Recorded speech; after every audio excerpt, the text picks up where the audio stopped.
Good morning students. आज का जो टॉपिक होगा वो क्लास 11th के लिए है और हम 11th क्लास के अंदर कॉम्प्लेक्स नंबर का टॉपिक कर रहे हैं।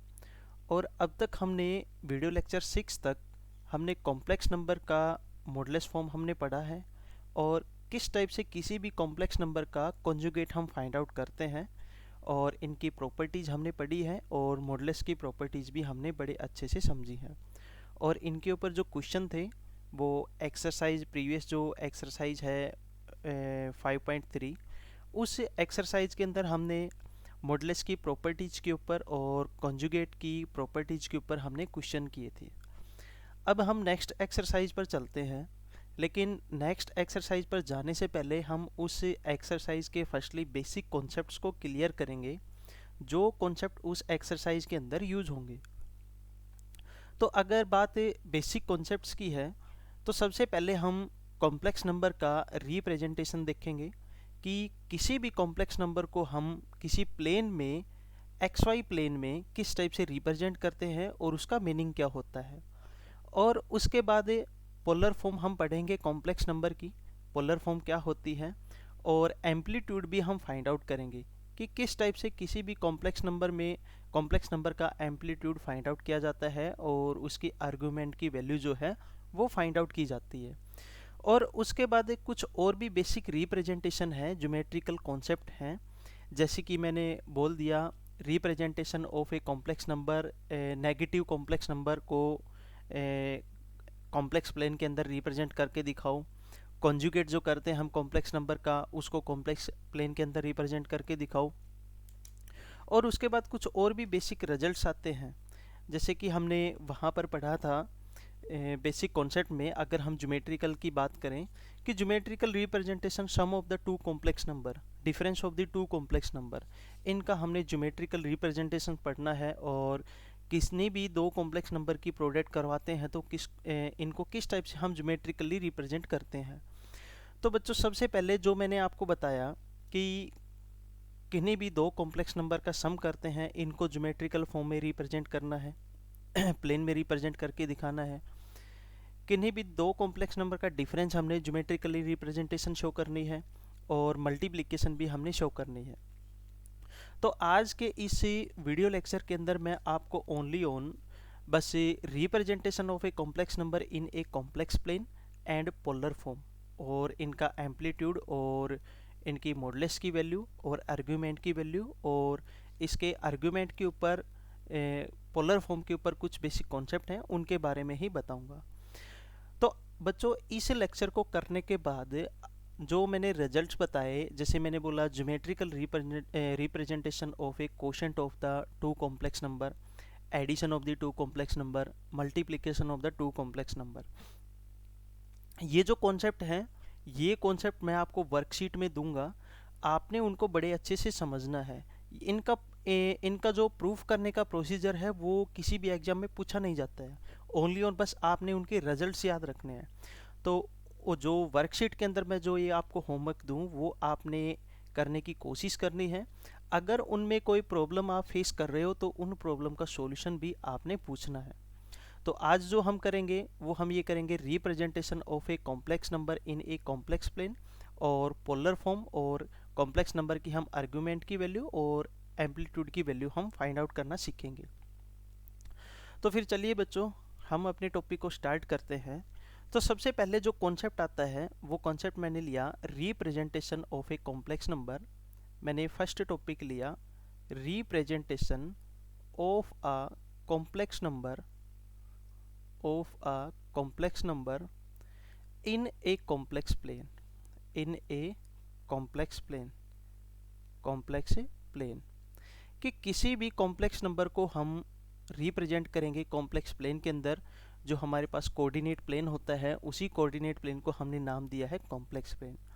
तो सबसे पहले मैंने दो म्यूचुअली परपेंडिकुलर लाइन ली, से वन फर्स्ट लाइन ली मैंने एक्स एक्सिस और सेकेंड ली मैंने वाई एक्सिस।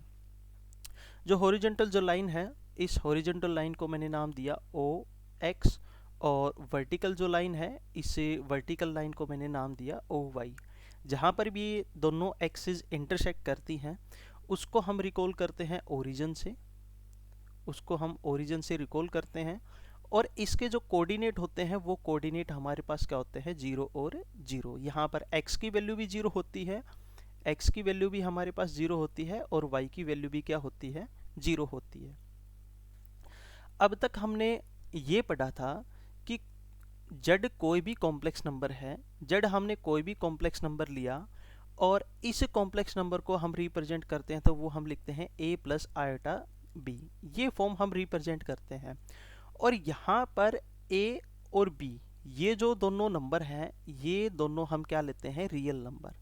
a और b are the real number. a और b यहाँ पर दोनों के दोनों रियल नंबर होते हैं। अगर किसी कॉम्प्लेक्स नंबर का सेट हमने लेना हो, तो उस सेट के अंदर, मान लो मैंने C कोई सेट लिया कॉम्प्लेक्स नंबर का, इस सेट के अंदर जितने भी एलिमेंट होंगे वो ऑर्डर्ड पेयर टाइप के मिलेंगे। लाइक एज मैंने ले लिया ए बी, मैंने एक ऑर्डर्ड पेयर लिया, और यहाँ पर ये कैपिटल C और कैपिटल D मैंने एक ऑर्डर्ड पेयर लिया, और E और F मैंने एक ऑर्डर्ड पेयर ले लिया, एक्सेट्रा। ये बहुत से आप मैनी ऑर्डर्ड पेयर ले सकते हो यहाँ पर। तो यहाँ पर फर्स्टली इन ऑर्डर्ड पेयर के अंदर जो ये फर्स्ट एलिमेंट है और सेकंड जो एलिमेंट है, सभी ऑर्डर्ड पेयर के अंदर ये सारे के सारे एलिमेंट हमारे पास क्या होते हैं, ये होते हैं रियल नंबर। ये सारे के सारे हमारे पास रियल नंबर होते हैं। अब हमने यहाँ से एक कॉन्सेप्ट ये निकाला कि जड हमारे पास कोई भी कॉम्प्लेक्स नंबर था, और उस कॉम्प्लेक्स नंबर को हमने लिखा था a प्लस आयोटा b की फॉर्म में। इसका मतलब यहाँ पर ये जो कॉम्प्लेक्स नंबर है a प्लस आयोटा b, ये जो फॉर्म हमने रिप्रेजेंट की है, ये फॉर्म किसी ऑर्डर्ड पेयर से आई है। जैसे हमने ऑर्डर्ड पेयर लिया a और b, और ये जो ऑर्डर्ड पेयर है, ये ऑर्डर्ड पेयर इस xy प्लेन के अंदर किसी पॉइंट का कोऑर्डिनेट है। इज द कोऑर्डिनेट ऑफ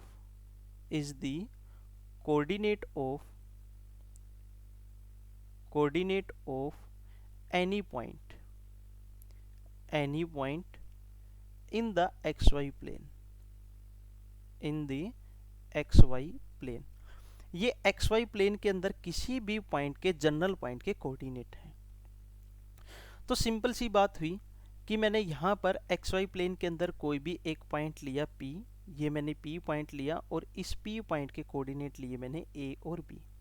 अब ये जो P पॉइंट है, ये P पॉइंट x एक्सिस से B यूनिट की डिस्टेंस पर है और y एक्सिस से A यूनिट की डिस्टेंस पर है। इट मीन्स मैंने यहाँ से P पॉइंट से एक परपेंडिकुलर लाइन ड्रॉ की जो OX एक्सिस को M पॉइंट के ऊपर क्या करती है, इंटरसेक्ट करती है। और इसी P पॉइंट से मैंने एक और परपेंडिकुलर लाइन ड्रॉ की जो OY एक्सिस को N पॉइंट के ऊपर क्या करती है, इंटरसेक्ट करती है। अब O to M ये डिस्टेंस कितनी है, A, और O to N ये डिस्टेंस कितनी है, B। तो ON और यहाँ पर PM दोनों पैरेलल और इक्वल हैं, तो ये डिस्टेंस भी कितनी होगी, B यूनिट। अब यहाँ से मैंने O और P को ज्वाइन करवाया, और ये जो लाइन सेगमेंट है OP, इस लाइन सेगमेंट को मैंने किसके इक्वल सपोज किया, R के इक्वल सपोज किया। अब यहाँ पर मैंने एक रिजल्ट ये लिखा, पहले मैं रिजल्ट लिख देता हूँ। मैंने यहाँ पर लिखा we associate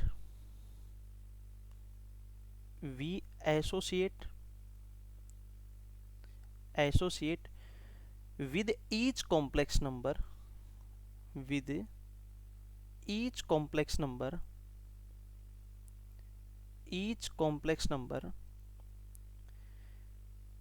z is equal to a plus iota b, that point of the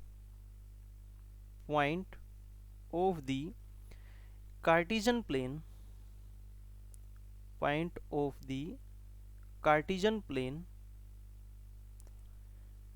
which has the coordinate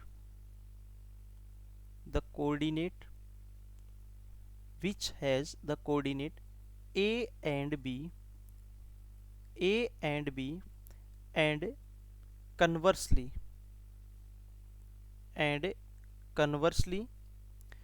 with each point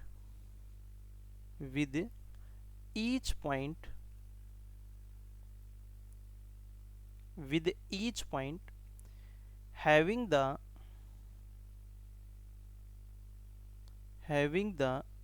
coordinate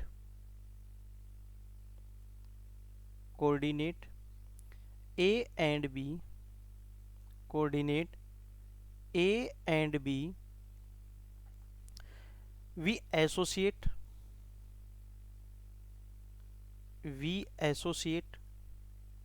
the complex number the complex number z is equal to a plus iota b। तो इस line का मतलब यही है बच्चों कि जब हमने कोई भी एक कॉम्प्लेक्स नंबर लिया, वो क्या है, a प्लस आयोटा b के इक्वल है, और a और b दोनों रियल नंबर हैं, और ये जो a प्लस आयोटा b है ये किसी ऑर्डर्ड पेयर को रिप्रेजेंट करता है, कोरिस्पॉन्डिंगली रिप्रेजेंट ऑर्डर्ड पेयर। और ये जो ऑर्डर्ड पेयर है, ये ऑर्डर्ड पेयर कार्टेशियन प्लेन कह सकते हो, इसको एक्स वाई प्लेन कह सकते हो, या फिर हम कॉम्प्लेक्स नंबर पढ़ रहे हैं तो हमने इसको कॉम्प्लेक्स प्लेन बोल दिया, और इसको गॉसियन प्लेन के नाम से भी रिकॉल करते हैं, कॉम्प्लेक्स प्लेन को भी। तो एक्स वाई प्लेन के अंदर ये जो ऑर्डर्ड पेयर है ये किसी पॉइंट का कोऑर्डिनेट होगा। जैसे हमने यहाँ पर पी पॉइंट लिया, इस पी पॉइंट के कोऑर्डिनेट हैं ए और बी। तो जितने भी ऑर्डर्ड पेयर हैं वो ऑर्डर्ड पेयर एक कॉम्प्लेक्स नंबर को रिप्रेजेंट करेंगे, और जो कॉम्प्लेक्स नंबर है वो कॉम्प्लेक्स नंबर किसी ऑर्डर्ड पेयर को रिप्रेजेंट करेंगे, और वो ऑर्डर्ड पेयर किसी न किसी पॉइंट का कोऑर्डिनेट होगा। इन सभी लाइंस का मतलब यही है यहाँ पर। अब इसके बाद हमने एक कॉन्सेप्ट ये पढ़ा था कि मैंने आपको बताया था शायद 5th लेक्चर के अंदर, कि बस आपने अब तक इस कॉन्सेप्ट को बस याद रखना है कि mod of z is equal to square root of a square plus b square if z is equal to a plus iota b। बस मैंने यहाँ तक आपको बताया था कि z ये कोई कॉम्प्लेक्स नंबर है जहाँ पर a हमारे पास रियल ऑफ z है, ये कॉम्प्लेक्स नंबर का रियल पार्ट है, और आयोटा b जो है ये हमारे पास कॉम्प्लेक्स नंबर का क्या है, इमेजिनरी पार्ट है। मैंने उस वीडियो लेक्चर के अंदर मैंने यही कहा था कि बस आपने यहाँ पर ये नोटेशन याद रखनी है कि mod of z is equal to square root of A square plus B square. किसी भी कॉम्प्लेक्स नंबर का मॉडुलस हम इस टाइप से फाइंड आउट करते हैं, मैंने इतना ही आपको बोला था। लेकिन यहाँ पर अब हम ये रिजल्ट सोल्व भी करेंगे कि ये रिजल्ट आता कहाँ से है। तो इस रिजल्ट को करने से पहले मैं आपको 3 कॉन्सेप्ट और बताता हूँ। वो कॉन्सेप्ट क्या है, प्रीवियस टॉपिक पर ही है। प्रीवियस टॉपिक जो है हमने पढ़ा था representation of a complex number in a complex plane. उसमें हमने ये लिया था कि हमने 2 म्यूचुअली परपेंडिकुलर लाइंस ली थी, जिसमें से एक लाइन को हमने कहा था ओ एक्स एक्सिस, और वर्टिकल लाइन जो ये ली थी इसको हमने बोला था वाई एक्सिस। और इस एक्स वाई प्लेन के अंदर P हमने एक पॉइंट लिया था जिसके कोऑर्डिनेट ए और क्या थे, B थे, और ये ऑर्डर्ड पेयर किसी कॉम्प्लेक्स नंबर को रिप्रेजेंट करता है जो है z is equal to a plus iota b।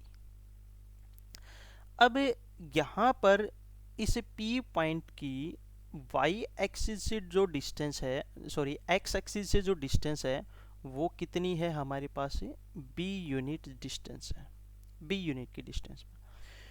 तो हमने ये कहा था कि कॉम्प्लेक्स नंबर है तो ये ऑर्डर्ड पेयर बनेगा, और ऑर्डर्ड पेयर जो होगा वो किसी न किसी पॉइंट के कोऑर्डिनेट होंगे। लेकिन यहाँ पर 2-3 कॉन्सेप्ट हैं, जिसमें से फर्स्ट पॉइंट जो बनता है वो ये है, मैं लिख देता हूँ यहाँ पर, the points corresponding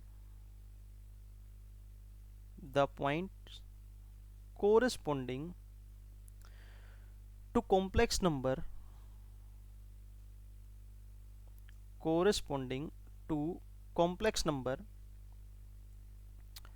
of the type किस टाइप का हो, of the type a plus 0 iota, lie on o x axis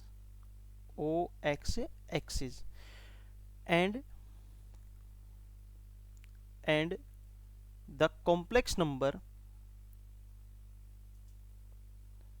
complex number of the type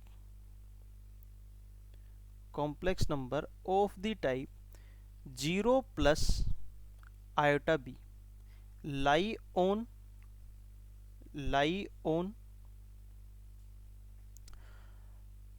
OY axis and if the complex number of the type 0 plus 0 iota can be represent by the origin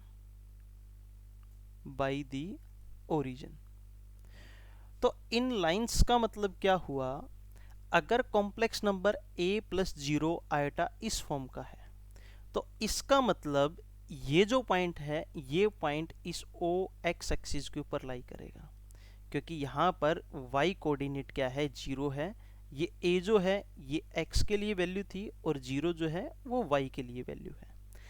अगर complex number 0 plus iota b form का है तो इसका मतलब ये point y axis के ऊपर लाई करेगा। अगर कॉम्प्लेक्स नंबर 0 प्लस 0 आयोटा इस फॉर्म का है तो उस केस के अंदर वो कॉम्प्लेक्स नंबर ओरिजिन से डिनोट किया जाएगा, जहां पर x की वैल्यू भी 0 और y की भी वैल्यू क्या होती है 0 होती है। इसके बाद मैंने सेकंड पॉइंट लिखा। सेकंड पॉइंट क्या है, since the point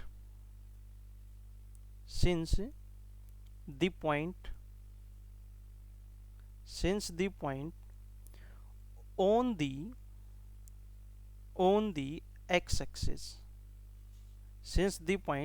the x-axis, represent the complex number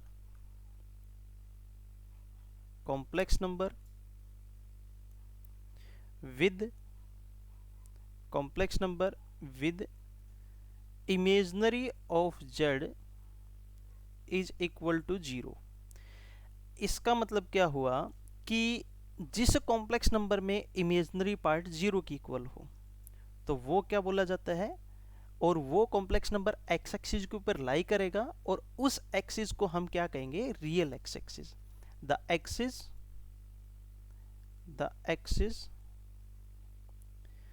is also known as real x axis. Only real axis बोलेंगे उसको। उसी टाइप से मैंने एक थर्ड पॉइंट लिखा। मैंने कहा since the point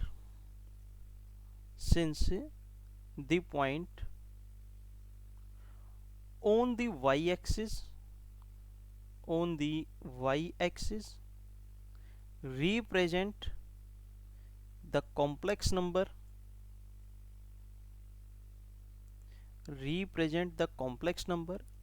with real of z is equal to 0। the y-axis is also known as the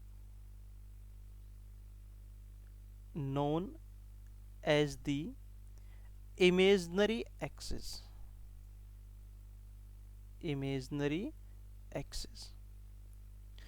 तो बहुत ही इजी से पॉइंट्स थे बच्चों। ये सेकंड पॉइंट और थर्ड पॉइंट फर्स्ट पॉइंट से ही रिलेट करते हैं, बस इनको मैंने सेपरेट करके लिख दिया कि जो कॉम्प्लेक्स नंबर एक्स एक्सिस के ऊपर लाई करेगा तो उस एक्सिस को हम क्या बोलेंगे रियल एक्सिस, और जो कॉम्प्लेक्स नंबर वाई एक्सिस के ऊपर लाई करेगा उस एक्सिस को बोलेंगे हम इमेजिनरी एक्सिस। तो ये तीन कॉन्सेप्ट थे, ये जनरली आपको पता होना चाहिए था। इसके बाद हमने ये पढ़ा था कि जड कोई भी कॉम्प्लेक्स नंबर है उसको हम लिखते हैं a प्लस आयोटा b की फॉर्म में। अगर इसका मॉडुलस निकालना हो तो हम कहते हैं mod of z is equal to square root of a square plus b square for all a, b belongs to R। A और बी ये जो दोनों हैं ये क्या है, रियल नंबर है। तो उसी टाइप से मैंने दो म्यूचुअली परपेंडिकुलर लाइन ली, एक मैंने ये वर्टिकल लाइन ली और एक मैंने ले ली हॉरिजॉन्टल लाइन। जहाँ पर ये दोनों लाइनें इंटरसेक्ट करती हैं उसको मैंने ओरिजिन ओ से रिकॉल किया। यहाँ पर इस लाइन को नाम दे दिया मैंने एक्स ओ एक्स डैश और इसको नाम दिया मैंने वाई ओ वाई डैश, इसको मैंने वाई ओ वाई डैश नाम दिया। अब हमने यहाँ पर P कोई भी पॉइंट लिया था, उस P पॉइंट के कोऑर्डिनेट हमारे पास A और B थे और ये किसको रिप्रेजेंट करता था, A plus iota B, be any complex number, किसी भी कॉम्प्लेक्स नंबर को रिप्रेजेंट करता था।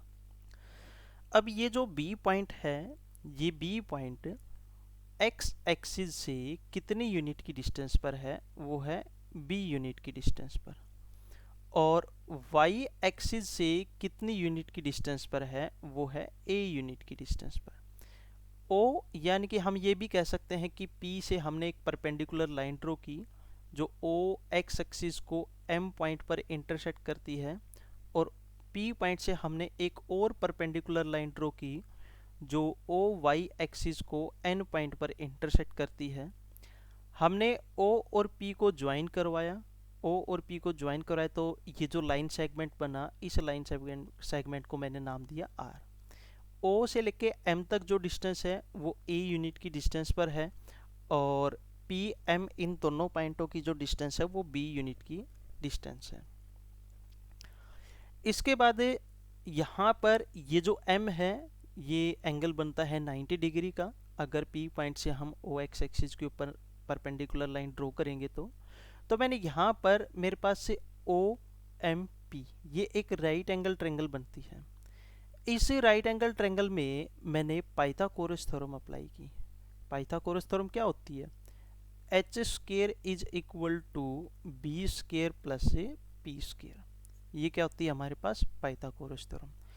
Then taking square root on both side we take a positive value।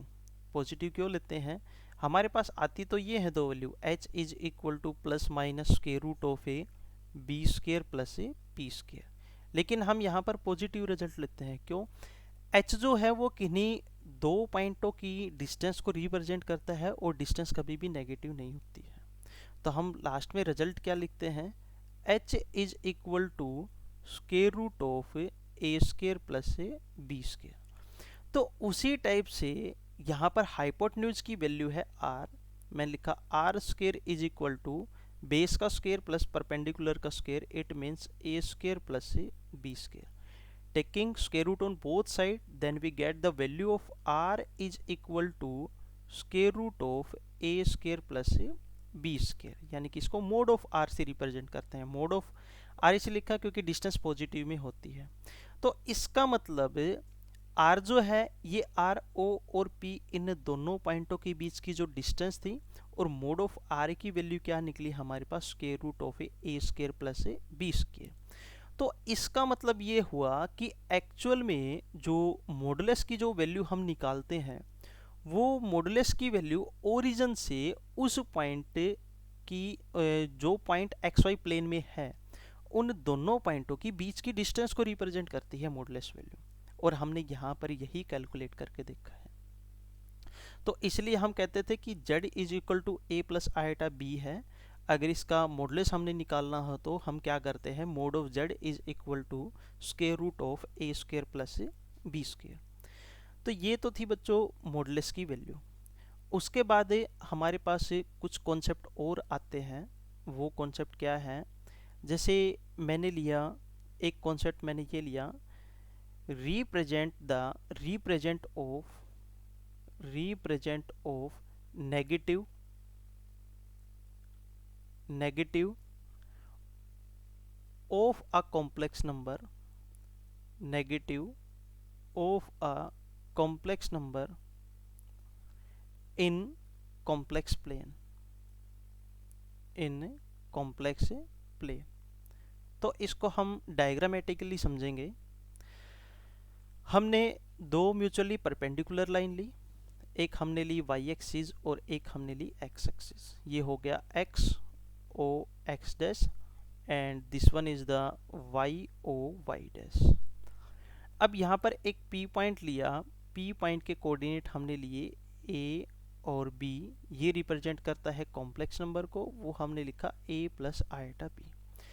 अगर हमने इस कॉम्प्लेक्स नंबर का नेगेटिव निकालना हो तो हम इसको माइनस से क्या करवा देते हैं, मल्टीप्लाई। माइनस से मल्टीप्लाई करवाने के बाद हमारे पास जो रिजल्ट आएगा वो आएगा negative of A plus eta into में माइनस B। अब यहाँ पर देखो A भी नेगेटिव है, B भी नेगेटिव है, यानी कि X की वैल्यू भी नेगेटिव है और Y की वैल्यू भी नेगेटिव है। अब नेगेटिव वैल्यू कौन से क्वाड्रेंट में होती है, थर्ड क्वाड्रेंट के अंदर, तो इसका मतलब वो कॉम्प्लेक्स नंबर यहाँ पर लाई करेगा, उसको हमने नाम दिया Q से। और Q किसको रिप्रेजेंट करेगा, negative of A plus eta into में माइनस B। प्लस माइनस की मल्टीप्लाई करवाएंगे माइनस ही आएगा, इसको हम और सिंपलेस्ट फॉर्म में लिखेंगे तो लिख सकते हैं minus A minus eta B। ये हो गया हमारे पास नेगेटिव रिप्रेजेंटेशन। उसके बाद सेकंड रिजल्ट हम ये कहते हैं कि represent the conjugate of the complex number. Conjugate of a complex number, of a complex number, हमने कंजुगेट रिप्रेजेंट करना है। तो उसी टाइप से यहाँ पर मैंने डायग्राम दोबारा से कंस्ट्रक्ट किया। से this one is the y axis and that one is the x axis. ये हमने x एक्सिस ली, ये हमने y एक्सिस ली, जहाँ पर इंटरसेक्ट करती हैं उसको हमने ओरिजिन O से नाम दिया। अब यहाँ पर एक P पॉइंट लिया, वो P पॉइंट के कोऑर्डिनेट a, b है और ये रिप्रेजेंट करता है a प्लस आयटा b। अगर हमने a प्लस आयटा b का कॉन्जुगेट निकालना हो तो उस केस के अंदर जिस वैल्यू के साथ आयटा मल्टीप्लाई है या फिर इमेजनरी पार्ट है उसके हम साइन चेंज कर देते हैं। पॉजिटिव है तो नेगेटिव, नेगेटिव है तो पॉजिटिव। यहाँ पर पॉजिटिव था तो मैंने इसको नेगेटिव करके लिखा, वो आया a माइनस आयटा b। और इसको मैं लिख सकता हूँ a plus eta into minus b। अब x की वैल्यू पॉजिटिव, y की वैल्यू नेगेटिव, तो ये फोर्थ क्वाड्रेंट में होती है। तो इसका मतलब इस P पॉइंट के लिए जो कॉम्प्लेक्स कॉन्जुगेट होगा वो यहाँ पर फोर्थ क्वाड्रेंट के अंदर मैंने लिया, वो पॉइंट मैंने लिया और इसके कोऑर्डिनेट a माइनस बी, और a माइनस बी रिप्रेजेंट करता है किसी भी कॉम्प्लेक्स नंबर को, तो मैंने वो डायरेक्ट फॉर्म में लिख दिया a माइनस आयटा b की फॉर्म में, जो कि क्या है कि कॉम्प्लेक्स नंबर है। तो ये तो बच्चों थी रिप्रेजेंटेशन कुछ कॉम्प्लेक्स नंबर की। उसके बाद जो इम्पोर्टेंट पॉइंट जो आता है वो होता है polar representation of a complex number. बहुत ही इंपॉर्टेंट टॉपिक है बच्चों ये। अब टॉपिक आता है polar representation of a complex number, of a complex number. इसके अंदर हम क्या करेंगे कि जड़ जो कॉम्प्लेक्स नंबर है उसे जड़ कॉम्प्लेक्स नंबर को हम डिनोट तो करते हैं a प्लस आयटा b की फॉर्म में, लेकिन इस कॉम्प्लेक्स नंबर को हम एक्सप्रेस करेंगे किस फॉर्म के अंदर, वो होगी r into cos theta plus eta sine theta, r into cos theta plus eta sine theta. कि जड़ जो कॉम्प्लेक्स नंबर है वो हमारे पास इसके इक्वल होता है। यहाँ पर अगर a और b की वैल्यू पुट करूँ तो मेरे पास ये एक फॉर्म बननी चाहिए जिसको हम क्या बोलते हैं, पोलर फॉर्म। तो मैंने यहाँ पर फर्स्टली दो म्यूचुअली परपेंडिकुलर लाइन ली, से y axis and this one is the x axis. इसको मैंने नाम दिया x o x डैश और इसको मैंने नाम दिया y o y डैश। अब उसी टाइप से अगर z is equal to a plus iota b है तो ये किसी पॉइंट को रिप्रेजेंट करेगा। तो xy प्लेन के अंदर मैंने एक पॉइंट लिया, xy प्लेन के अंदर इसलिए ले रहा हूँ क्योंकि यहाँ पर a और b दोनों की वैल्यू पॉजिटिव है। आप सेकंड, थर्ड और फोर्थ में भी ले सकते हो। तो यहाँ पर मैंने लिखा p के कोऑर्डिनेट हैं a, b और ये किसी कॉम्प्लेक्स नंबर को रिप्रेजेंट करता है जो किस फॉर्म का है, a प्लस आयटा b इस फॉर्म का है। अब इस P पॉइंट से एक परपेंडिकुलर लाइन ड्रॉ की जो O x एक्सिस को M पॉइंट पर इंटरसेक्ट करती है, और O और P को मैंने ज्वाइन किया इन दोनों लाइन सेगमेंट, दोनों पॉइंटों के बीच की जो डिस्टेंस है वो मैंने आर मानी। ओ से लेके एम तक इन दोनों पॉइंटों की जो डिस्टेंस है वो ए यूनिट है, और पी टू एम है पी यूनिट, ये बी यूनिट की डिस्टेंस पर है। और एंगल एम कितने डिग्री का बनता है, वो बनता है हमारे पास है 90 डिग्री का। अब इसके बाद मैंने पाइथागोरस थ्योरम अप्लाई की। वो पाइथागोरस थ्योरम अप्लाई करने के बाद जो रिजल्ट आता है वो आया r square is equal to a square plus B square. अब मैंने दोनों तरफ यहाँ पर स्क्वायर रूट किया। स्क्वायर रूट करने के बाद आर की जो वैल्यू आई वो आर की वैल्यू आएगी is equal to square root of A square plus B square, ये हमारे पास हो जाएगी आर की वैल्यू। अब इसके बाद मैंने एक रिजल्ट लगाया, ट्रिग्नोमेट्री का कॉन्सेप्ट मैंने लिया कि हम एक रिजल्ट पढ़ते थे, वो मैं यहाँ पर लिख देता हूँ, साइन थीटा, कोस थीटा और टेन थीटा, ये तीन ट्रिग्नोमेट्री रेशो को लेकर हम चलते थे और बाकी रिजल्ट प्रूव करते थे। Perpendicular, base, perpendicular, hypotenuse, hypotenuse और बेस। कोस थीटा किसके इक्वल होता है, base divided by hypotenuse. Sine theta किसके इक्वल होता है, परपेंडिकुलर डिवाइडेड बाई हाइपोटेन्यूज। तो यही कॉन्सेप्ट हम यूज करेंगे यहाँ पर। तो मैंने ये जो राइट एंगल ट्रायंगल है ओ एम पी, इसमें मैंने सबसे पहले कोस थीटा की वैल्यू निकाली। कोस थीटा को मैं लिख सकता हूँ कि cos theta is equal to O M divided by O P. अब ओ पी को मैं ले आया लेफ्ट हैंड साइड तो मल्टीप्लाई में हो गया, रिजल्ट बचा O M is equal to O P into cos theta. O M a के इक्वल है, ओ पी आर के इक्वल है और इंटू में क्या है, कोस थीटा। अब मैंने साइन थीटा की वैल्यू निकाली। साइन थीटा मेरे पास हो गया P M perpendicular divided by hypotenuse, P M divided by O P. उसी टाइप से ओ पी को मैं लेफ्ट हैंड साइड लेके गया, मल्टीप्लाई में हो गया, P M is equal to बचता है ओ पी इंटू में sine theta. P M b की इक्वल है, ओ पी आर की इक्वल है और sine theta as it is. इसको मैंने नाम दिया इक्वेशन नंबर फर्स्ट, और जो इक्वेशन नंबर सेकंड आई b is equal to r sine theta, इसको मैंने नाम दिया इक्वेशन नंबर सेकंड। अब यहाँ से हमने ए की भी वैल्यू फाइंड आउट की है और बी की वैल्यू भी फाइंड आउट की है। ए और बी इन दोनों रिजल्ट को मैं यहाँ पर इक्वेशन नंबर स्टार में पुट करूँगा। स्टार कौन सी है, z is equal to a plus iota b. तो ऐसा करने के बाद पहले मैंने ये कॉम्प्लेक्स नंबर लिख लिया, z is equal to a plus iota b. अब मैंने ए की वैल्यू पुट की आर कोस थीटा और बी की वैल्यू पुट की आयोटा इंटू में आर साइन थीटा। अब मैंने आर कॉमन ले लिया यहाँ पर। आर कॉमन लेने के बाद जो रिजल्ट बचता है वो हुआ कोस थीटा प्लस में आयोटा साइन थीटा, ये रिजल्ट बचता है, जो कि क्या है, पोलर फॉर्म, और इसको मॉडुलस एम्पलीट्यूड भी फॉर्म बोल सकते हैं। इसको हम पोलर फॉर्म भी बोल सकते हैं, ये पोलर फॉर्म भी है, और सेकेंडली इसको हम मॉडुलस एम्पलीट्यूड फॉर्म, इसको हम इस फॉर्म से भी रिकॉल कर सकते हैं। लेकिन यहाँ पर एक कॉन्सेप्ट और बनता है, वो क्या है कि हमने मोड ऑफ जेड जो फाइंड आउट किया था, वो मोड ऑफ जेड किसके इक्वल आया था, square root of A square plus B square. और थीटा जो एंगल था यहाँ पर, एंगल थीटा, ये एंगल थीटा यहाँ पर ओ पी और ओ एम इन दोनों लाइनों के बीच में जो एंगल बनता है वो थीटा लिया। Theta is the AP which OP makes with the positive direction of the x-axis in the anti-clockwise direction। क्या एंगल बनता है, थीटा बनता है। तो इसको हम क्या कहेंगे, आर्ग्यूमेंट और amplitude of Z.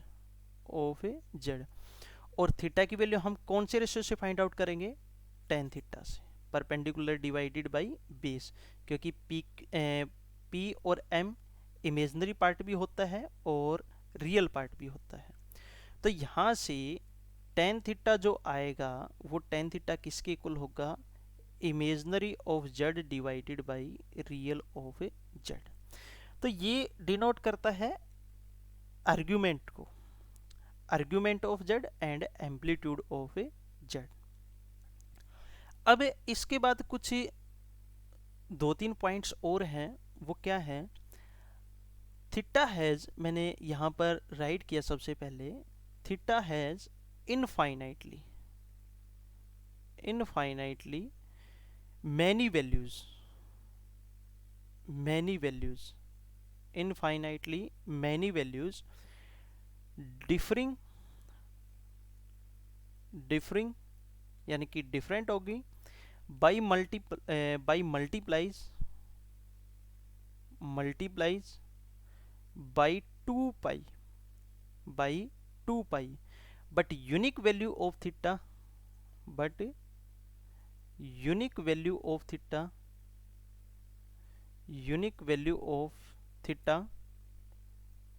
such that theta lie between the minus pi less than theta less than equal to pi। अगर थीटा इन दोनों एंगल के बीच में लाई करता है तो यूनिक वैल्यू रिप्रेजेंट करेगा, रिपीटिशन नहीं होंगी। अगर इनके अलावा किसी क्वाड्रेंट के अंदर आता है या 2 पाई का मल्टीपल बनता है तो उस केस के अंदर जो एंगल की वैल्यू है, एम्पलीट्यूड की जो वैल्यू है वो रिप्रेजेंट होना स्टार्ट हो जाएगी, आर्गुमेंट की वैल्यू रिप्रेजेंट होगी। और यही हमारे पास अगर थीटा की वैल्यू इन दोनों एंगल के बीच में लाई करती है तो उसी को हम क्या बोलते हैं, प्रिंसिपल आर्गुमेंट और प्रिंसिपल वैल्यू ऑफ एम्पलीट्यूड। या तो हम क्या बोलेंगे, प्रिंसिपल आर्गुमेंट बोलेंगे, या फिर हम क्या बोलेंगे, प्रिंसिपल वैल्यू ऑफ एम्पलीट्यूड,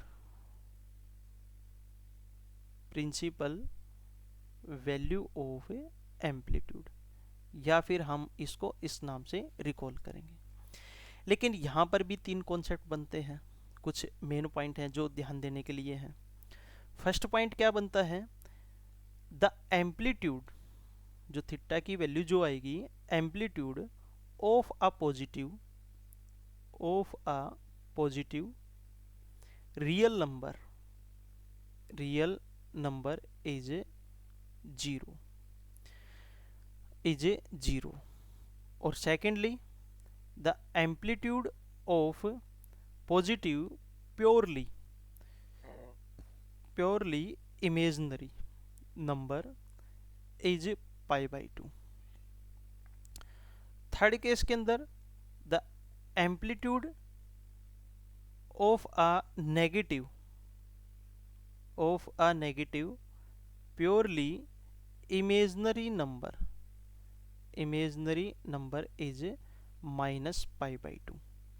तो इन तीनों कॉन्सेप्ट का मतलब क्या है, बड़ा आसान है इनको समझना, कि अगर मान लो यहाँ पर हमारे पास P पॉइंट होता है, उसके कोऑर्डिनेट A और B हम लेते हैं और ये रिप्रेजेंट करता है A + i/B। अगर प्योरली रियल लेंगे तो ये जो लाइन है, ये लाइन हमारे पास इस OX एक्सिस को ओवरलैप करेगी और उस केस के अंदर एंगल क्या बनेगा, 0 डिग्री का, यानी कि ये नीचे डाउन में आती जाएगी, जितना एंगल हम कम लेंगे उतना ही एंगल ये OX एक्सिस को ओवरलैप करने लगेगी। लेकिन हमने यहाँ पर इमेजिनरी पार्ट तो लिया ही नहीं, तो टेंजेंट 0 डिग्री कितना होता है, 0। अगर ये OY एक्सिस यानी कि ओनली ऑन इमेजिनरी पार्ट हो, रियल पार्ट 0 हो, तो उस केस के अंदर ये लाइन Y एक्सिस को ओवरलैप करेगी, तो X एक्सिस के साथ एंगल कितने डिग्री का बनेगा, π/2 का। अगर हम प्योरली नेगेटिव लेंगे यहाँ पर तो उस केस के एंगल बनेगा हमारे पास है माइनस का π/2। तो ये तीन कॉन्सेप्ट थे। उसके बाद बच्चों कुछ और बेसिक कॉन्सेप्ट आते हैं। वो बेसिक कॉन्सेप्ट क्या है मैं डायरेक्टली लिख देता हूँ कि फर्स्ट केस के अंदर अगर थीटा की वैल्यू बिलोंग करती है 0 to π/2, तो इस केस के अंदर A की वैल्यू ग्रेटर देन 0 और B की वैल्यू ग्रेटर देन 0 होगी। इसका मतलब ये फर्स्ट क्वाड्रेंट बना 0 to π। अगर थीटा की वैल्यू बिलोंग करती है π/2 to π, तो इसका मतलब क्या हुआ, A की वैल्यू लेस देन 0, B की वैल्यू ग्रेटर देन 0। अगर थीटा की वैल्यू लाई करती है 0 टू -π/2, तो इस केस के अंदर a की वैल्यू ग्रेटर देन 0 और b की वैल्यू लेस देन 0। और फोर्थ केस के अंदर अगर थीटा की वैल्यू लाई करती है -π/2 टू -π, तो इस केस के अंदर a की वैल्यू लेस देन 0 और b की वैल्यू भी लेस देन 0। ये फर्स्ट क्वाड्रेंट का कॉन्सेप्ट है। a की वैल्यू लेस देन 0, b की वैल्यू ग्रेटर देन 0, ये सेकंड क्वाड्रेंट का कॉन्सेप्ट है। ये सेकंड क्वाड्रेंट में लाई करेगा और ये लाई करेगा हमारे पास है फोर्थ क्वाड्रेंट के अंदर, और ये रिजल्ट लाई करेगा थर्ड क्वाड्रेंट के अंदर। यहाँ पर 0 टू -π/2 ये फोर्थ क्वाड्रेंट आता है, और -π/2 टू माइनस का पाई ये हमारे पास आता है थर्ड क्वाड्रेंट। तो यहाँ पर हम इसको क्वाड्रेंट वाइज भी समझ सकते हैं। हमने इस कॉन्सेप्ट को 10th क्लास के अंदर भी किया था। इसके बाद बच्चों जो कॉन्सेप्ट बचते हैं, जैसे मैंने आपको बताया कि कॉम्प्लेक्स नंबर किन्हीं भी दो कॉम्प्लेक्स नंबर के एडिशन को हमने कॉम्प्लेक्स प्लेन में रिप्रेजेंट करना है, उनके सब्ट्रैक्शन को कॉम्प्लेक्स नंबर में कॉम्प्लेक्स प्लेन में रिप्रेजेंट करना है, और कोई भी कॉम्प्लेक्स नंबर जो मल्टीप्लाई हम करते हैं किन्हीं भी दो कॉम्प्लेक्स नंबर को, उनको फिर हमने कॉम्प्लेक्स प्लेन के अंदर भी रिप्रेजेंट करना है।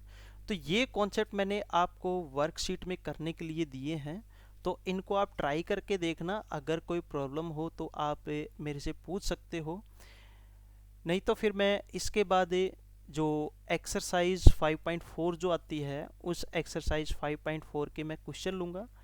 जो मैंने लास्ट में जो रिजल्ट बताई थी रिप्रेजेंटेशन, जैसे एडिशन की, मल्टीप्लिकेशन की और सब्ट्रैक्शन की, इनके रिजल्ट्स मैं आपको बताऊंगा नेक्स्ट लेक्चर के अंदर। तो फिर बच्चों आज के लिए बस इतना ही। मिलते हैं हम नेक्स्ट वीडियो लेक्चर के अंदर। उसके अंदर हम एक्सरसाइज के कुछ क्वेश्चंस करेंगे, और जितना जल्दी हो सके उतना जल्दी इस चैप्टर को हम कंप्लीट करेंगे। बस एक ही एक्सरसाइज बचती है हमारे पास, क्यूब रूट ऑफ यूनिटी की, वो एक दिन में हमारी कंप्लीट हो जाएगी। उसके बाद हम सेट थ्योरी का जो कॉन्सेप्ट है वो हम लेंगे। बहुत ही इम्पोर्टेंट कॉन्सेप्ट है, वो कंपटीशन एग्जाम में भी पूछा जाता है। तो बच्चों आज के लिए बस इतना ही। Thank you, have a nice